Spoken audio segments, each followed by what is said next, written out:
সাম্প্ৰতিক সময়ৰ আটাইতকৈ গুৰুত্বপূৰ্ণ প্ৰশ্নটো হ'ল নদীবান বিৰোধিতা কৰাৰ নামত কোনটো জাতীয় দল সংগঠনে কিমান টকা খালে, কিমান কৌটিকৈ খালে, কিয় হঠাৎ বন্ধ হ'ল নদীবান্ধৰ আন্দোলন। নদীবান কৰি কৰি গগৈ ডাঙৰী হয়তো বিধায়ক হ'ল। এটা সময় আছিল নদীবান্ধত প্ৰয়োগ হোৱা সামগ্ৰী কঢ়িওৱা ট্ৰাকবোৰ আবদ্ধ কৰি ৰখা হৈছিল, গোটেই ৰাতি পহৰা দি আছিল। তাৰপিছত হঠাৎ নদীবান্ধ বন্ধ হ'ল আৰু সকলোবোৰ নদীবান্ধৰ কাম বৰ ধুনীয়াকৈ চলি আছে, যাৰ ফলশ্ৰুতিত লখিমপুৰৰ এই ঘটনাবোৰ সংঘটিত হ'ল। ৰঙানদী প্ৰকল্প নিপকৈ পানী এৰি দিয়াৰ পিছত এই ঘটনা আৰু হ'বলৈ বহুত বাকী আছে। এনেকুৱা দুৰ্যোগ আৰু সংঘাতৰ সন্মুখীন হ'ব উজনি অসম, মধ্য অসম, তাক আপোনালোকে কল্পনা কৰিব নোৱাৰে যদিহে এতিয়াই ব্যৱস্থা গ্ৰহণ কৰা নহয়। অৱশ্যে আমাৰ ইয়াত কি হয়, ঘটনাটো হৈ যোৱাৰ পিছত, মানুহ মৰি যোৱাৰ পিছতে আলোচনা হয়, চৰ্চা হয়, তেতিয়াহে দল সংগঠনবোৰ জাগি উঠে, তেতিয়াহে চৰকাৰৰ চকু মেল খায়। তাৰ আগতে একো নহয়।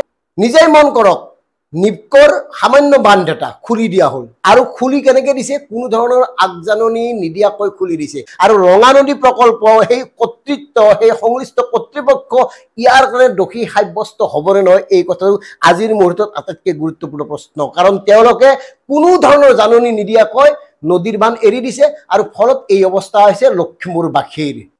এতিয়া শুনক, এইটো এটা সৰু বান্ধ, NHPC, এই যে নামনি সোৱণশিৰিৰ কাম চলি আছে অৰুণাচলত, আৰু সেই বান্ধটো যদি কিবা কাৰণত ভাঙে, তাৰ পানী যদি এৰি দিবলগীয়া হয়, লখিমপুৰ, ধেমাজি, মাজুলী, কাজিৰঙালৈকে কেনেকুৱা অকল্পনীয় পৰিৱেশৰ সৃষ্টি হ'ব, ইতিমধ্যে এই বিষয়ে একাধিক বিশেষজ্ঞ লোকে কোৱাৰ পিছতো গুৰুত্ব দিয়া নাই ৰাজ্য চৰকাৰে, কোনো কেন্দ্ৰীয় চৰকাৰে। অসমৰ চাৰিওফালে জলবনবোৰ যে আছে, এই বিষয়ে কেতিয়া আলোচনা হ'ব?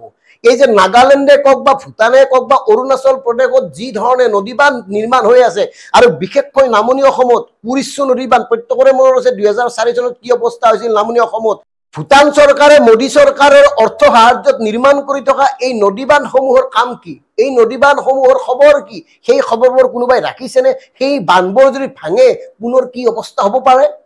আন এটা কাৰ্বি লংপি, দৈয়াং আদি প্ৰকল্পবোৰতো আছেই, অথচ এই নদীবান্ধক কেন্দ্ৰ কৰিয়ে নেতা হ'ল, বিধায়ক হ'ল, নদীবান্ধৰ নামত আন্দোলন কৰা হ'ল। আৰু এই ফটোখন চাওক, কিমান লাজ লগা, কিমান নিন্দা কৰিলেও আপোনালোকৰ হয়তো মনৰ ক্ষোভ নকমিব।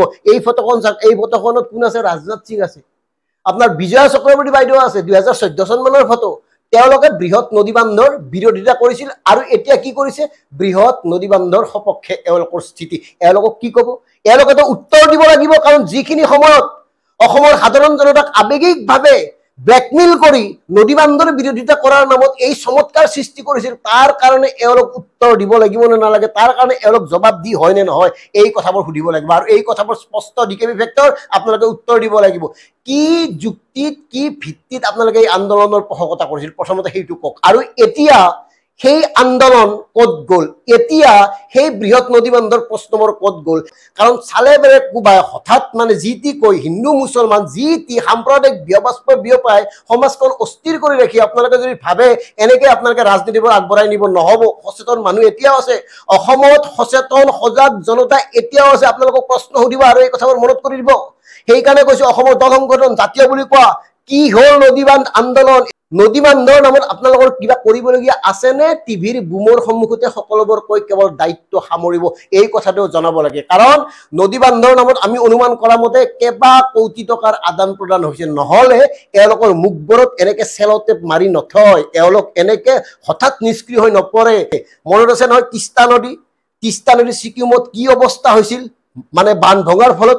এনেকুৱা এটা সময় আহিব, নিজক বচোৱাৰো সেই সুযোগকণ নাপাব।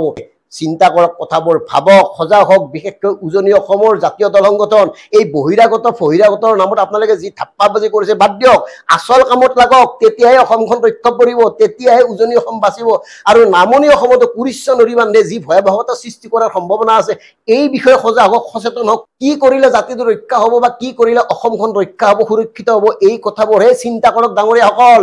হয়তো আমাক কোনোবা এটা বিশেষজ্ঞ, বিজেপিৰ বিশেষজ্ঞসকলে প্ৰশ্ন উঠাব যে আপোনালোকক বিদ্যুৎ নালাগে নেকি? নদীবান্ধৰ পৰা বিদ্যুৎ হয়, মহা হয়। প্ৰথমতে আপোনালোকে খবৰ লওক, কোনটো নদীবান্ধৰ পৰা কিমান শতাংশ বিদ্যুৎ অসমে লাভ কৰে, প্ৰথমতে সেই খবৰটো লওক। নামনি সোৱণশিৰি প্ৰকল্পৰ পৰা অসমে মাত্ৰ 50 মেগাৱাট বিদ্যুৎ পাব।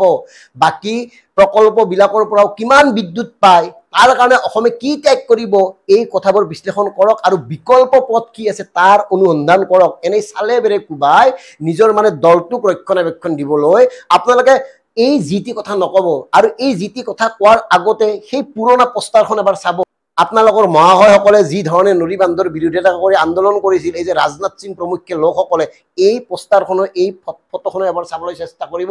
তেওঁলোকে কি স্বাৰ্থত, কি লক্ষ্যত, কি কূটনৈতিক কাৰণত বা কিয় এই আন্দোলনৰ ভেক ভাৱনা নাটকখন কৰিছিল, এই কথাবোৰ অকমান ফহিয়াই চাব। নহলে হোৱাই নহয় যেনেকৈ তেনেকৈ দলৰ স্বাৰ্থত যদি জাতিটোক বৰবাদ কৰাৰ কাৰণে সকলোবোৰ কামক সমৰ্থন কৰে, তেতিয়াহ'লে অনাগত সময়ত আপোনালোককো মানুহে হাঁহিব। অন্তত আমি ক'ব পাৰিম জাতিৰ বিপদৰ সময়ত আমি মাত মাতিছো, আমাক কোনেও নিন্দা কৰিব নোৱাৰে। জাতি ধ্বংস হৈ গ'লে অন্তত আমি যে মাত মাতিছিলো এই কথাটো প্ৰমাণ হ'ব। গতিকে নিজক চিনক, নিজক আৱিষ্কাৰ কৰক, জাতিটোৰ কাৰণে, অসমখনৰ কাৰণে অলপ ভাবক। ধন্যবাদ। জয় অসম।